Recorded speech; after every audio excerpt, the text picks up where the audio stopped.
que las mujeres que estábamos confrontadas políticamente, que teníamos distintas ideologías, llegamos a la conclusión de que eso sí nos tenía que unir, la causa de los derechos de las mujeres. Y se hizo por eso la primer reforma al Código Penal y al Código de Procedimientos Penales para castigar la violación. Pero decidimos que teníamos que ir mucho más allá, porque la presencia nuestra, en donde se decide en la Cámara de Diputados, tenía que servirle a las mujeres. Y empezamos a hacer una revisión de nuestra legislación y encontramos, por ejemplo, que después de que ya habíamos votado que la violación tenía que ser tipificada como delito grave, las leyes estaban redactadas con una visión de los hombres, con la visión de los señores. No ha sido fácil, pero les quiero decir que se ha ido cambiando la ley electoral a partir de que hemos hecho estas alianzas. Y yo le llamo a esto que el triángulo de hierro. ¿Qué es el triángulo de hierro? ¿Qué es lo que ha hecho posible que avancemos? Que nos hemos aliado las mujeres de todos los partidos políticos, dejando afuera de la puerta nuestras diferencias y diciendo, allá tenemos y vamos a seguir teniendo muchas diferencias, pero en estos temas, y decidíamos qué temas, vamos a ir juntas. Y entonces las mujeres políticas nos poníamos de acuerdo. Y en la otra parte del triángulo, el acuerdo con las académicas, para que nos dieran las argumentaciones, las razones, y luego sosteniéndonos la sociedad civil, las mujeres de la sociedad. Y en México, igual que en el mundo, el movimiento más poderoso que ha habido en los últimos años es el movimiento de las mujeres. Es el movimiento de las mujeres. Por eso se ha logrado hacer grandes reformas. Pero llegamos a otra conclusión, que ya teníamos la paridad, conquistamos en 2019 la paridad. Se logró en esta alianza que se cambiara la Constitución en 2019 y con esta alianza se estableció que en el Poder Ejecutivo, es decir, la Presidencia de la República, quien llegue, la mitad del gabinete al menos tienen que ser mujeres. En el Poder Judicial, la Corte, los jueces, la mitad tienen que ser mujeres. Y en las cámaras de diputados, de senadores y en las presidencias municipales, la mitad tienen que ser mujeres. Hemos avanzado en la paridad, pero llegamos a la conclusión de que teníamos que ir más allá. Y el año antepasado se votó una reforma a la Constitución, le llamamos la 3 de 3, y hemos dicho ningún agresor al poder, para que los hombres candidatos que se registran para ser candidatos se revise si no tienen denuncias por violencia intrafamiliar, si no han maltratado a las mujeres en su casa, a sus esposas, sus hijas. Y si han maltratado y hay una denuncia, no pueden ser candidatos. Y también votamos en esa ley de 3 de 3 que si están divorciados y no pagan la pensión alimenticia a los hijos, no pueden ser candidatos, porque no puede ser que un agresor quiera representar al pueblo cuando no es capaz ni siquiera de respetar a las mujeres y a los hijos. Y hemos ido avanzando con otras leyes desde las cámaras, la ley Olimpia, de una joven que hizo la promoción para que las agresiones a través de las redes contra las mujeres, exhibiéndolas, sean castigadas. Yo termino señalando que la paridad ha sido una conquista, pero la paridad es para cambiar la vida, para transformar las condiciones de vida de las mujeres. Y así hemos tipificado el concepto de feminicidio, porque no es lo mismo que pierda la vida en una agresión un hombre que una mujer. En muchos casos a las mujeres se les mata por ser mujeres, porque se considera que se puede y que no va a pasar nada porque los hombres tienen el poder. Ahora tenemos que garantizar la visibilidad también de nuestras condiciones de cada quien, y la reforma estableció que las mujeres indígenas y los indígenas también requieren garantizar un espacio.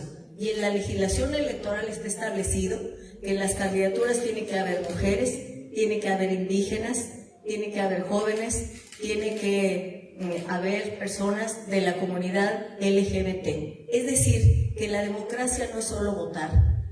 La democracia es participación, inclusión de la pluralidad humana, garantizando espacios para que sobre nuestra vida se pueda avanzar, para que desde el poder político se tomen decisiones a nuestro favor. Y cierro diciendo algo que también una amiga feminista muy reconocida, Marcela Lagarde, dice: el poder tiene que ejercerse de otra manera. El poder desde las mujeres, cuando llegamos ahí, no debe ser ni para subordinar, ni para excluir, ni para maltratar.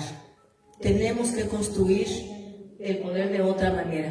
Y Rosario Castellanos, una gran escritora de Chiapas que ya falleció, decía: tiene que haber otra manera de ser, otro modo de ser humanas y libres. Muchas gracias. En el caso del sistema de cuidados, hemos dicho, y aquí ustedes también lo reiteraban, que las mujeres sostenemos la vida y el mundo. Sin los cuidados no existiría vida en el planeta. Las mujeres tenemos un trabajo cotidiano que no era visibilizado, no se reconocía.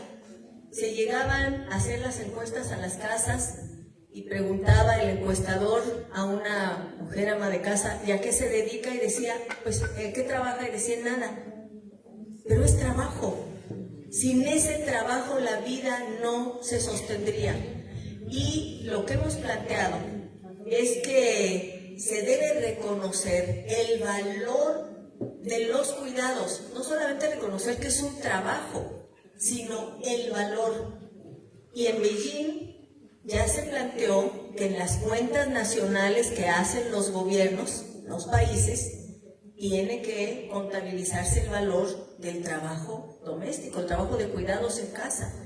En México, por ejemplo, se mide y equivale al 26% del Producto Interno Bruto.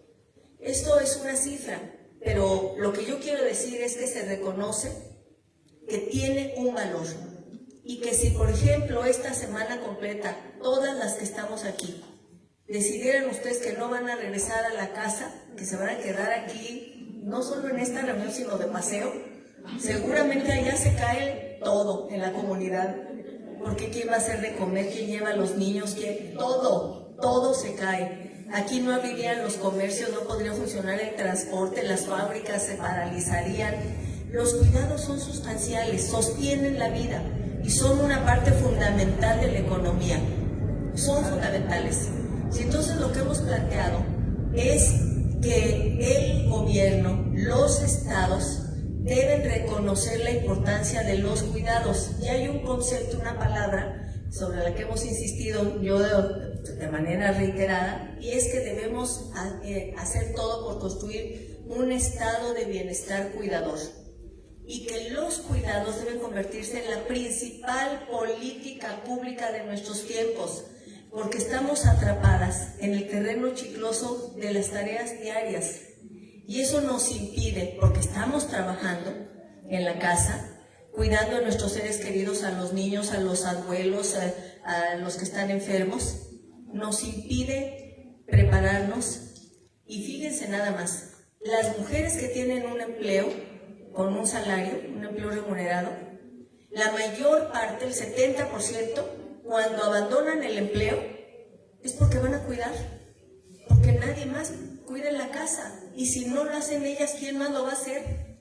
Somos, y yo digo así, el seguro social de la sociedad. Sobre nuestros hombros recae todo esto. Pues ya es hora de compartir, porque las mujeres todas compartimos una pobreza de tiempo propio. No tenemos tiempo para nosotras, estamos trabajando todo el tiempo sin parar, no tenemos tiempo propio. Y entonces requerimos que esto se reparta. Y un sistema de cuidado significa que haya más estancias infantiles, que haya estancias de día para adultos mayores, que se garantice, que se reforma la forma en que trabajamos los horarios, las jornadas, para hacerlo racional, que haya licencias parentales para que los hombres también asuman y compartan esos cuidados, etc. Y entonces el Sistema Nacional de Cuidados que planteamos es un sistema para que coloque a los cuidados como la principal política social de los países. Y ya hubo un compromiso que hicieron todos los gobiernos de América Latina y el Caribe con la CEPAL, de que durante 10 años, hasta 2035, se va a trabajar en presupuestos, en iniciativas de ley, en políticas públicas para garantizar cuidados. Y luego, la diputada Sonia decía que ella también ha participado en eso, tenemos mucho en lo cual coincidir. Y la violencia política de género. La violencia política existe. Si un hombre es un hombre fuerte, enérgico, un hombre con carácter, se dice qué respetable es, qué firme es. Pero les pongo el ejemplo de la presidenta de México. Ella es una mujer muy enérgica, muy firme, muy sobria. Y al principio decían, qué mal carácter tiene. Si hubiera sido un hombre dirían, qué firmeza, qué barbaridad. Bueno, pero las críticas que se hacen son en realidad una violencia política, porque no se mide de la misma manera a los hombres que a las mujeres. Y la violencia política de género es cuando una mujer participa en política y se le critica por eso, porque anda en la noche, ¿por qué se reúne con hombres? ¿Por qué se viste de tal manera?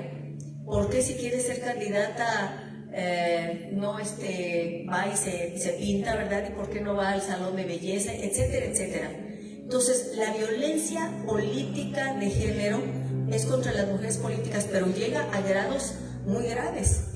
Quiero decir que en nuestras sociedades incluso hemos conquistado la paridad.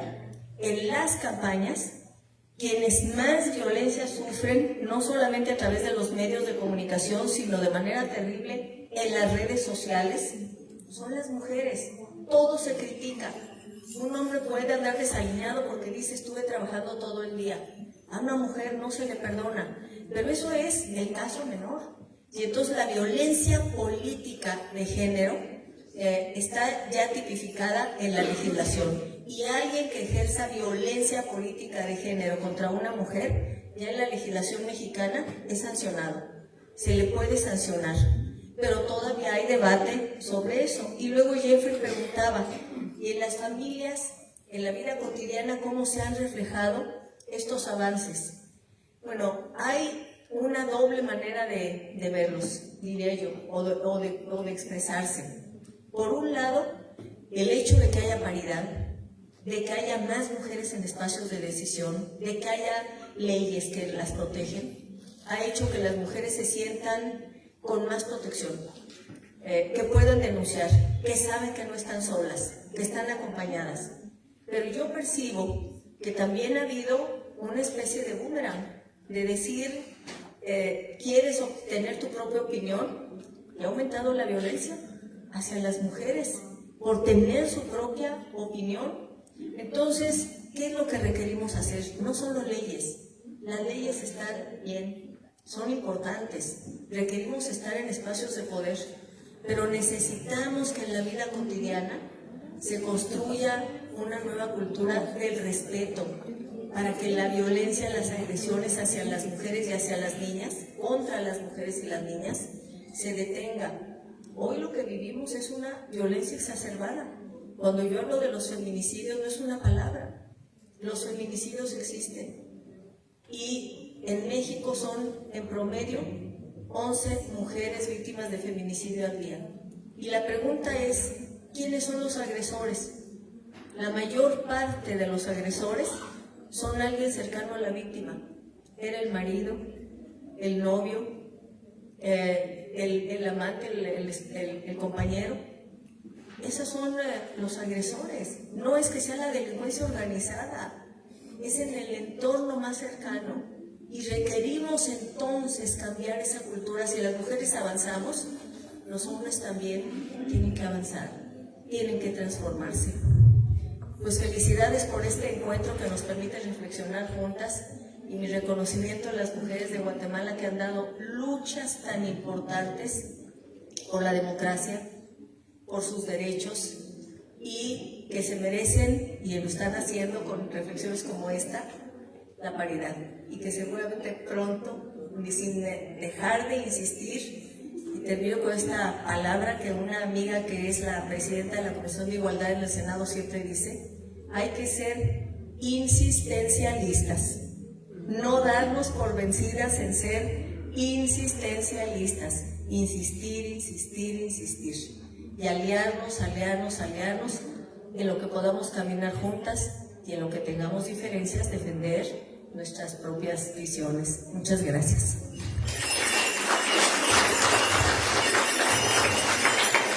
Muchas gracias, senadora Amalia, por compartirnos esta experiencia de lucha, de legislación también tan importante para su país, para las mujeres, para las juventudes, para las niñas también. Guatemala pues tiene muchos años las organizaciones de mujeres que cabalmente hoy convocan a este encuentro. Tienen más de 15, 20 años luchando por la paridad, la alternancia y la inclusión en la ley electoral y de partidos políticos. Es un reto bastante grande, un ejemplo muy claro también de la inclusión y de la participación política, igualdad dentro del legislativo, pues es el hecho de que solo la diputada Sonia Raguay esté dentro de los 160 diputados, y así, ¿verdad?, desglosar como unas cifras muy preocupantes. Sin embargo, estamos hoy acá discutiendo, reflexionando, y pues en nombre de las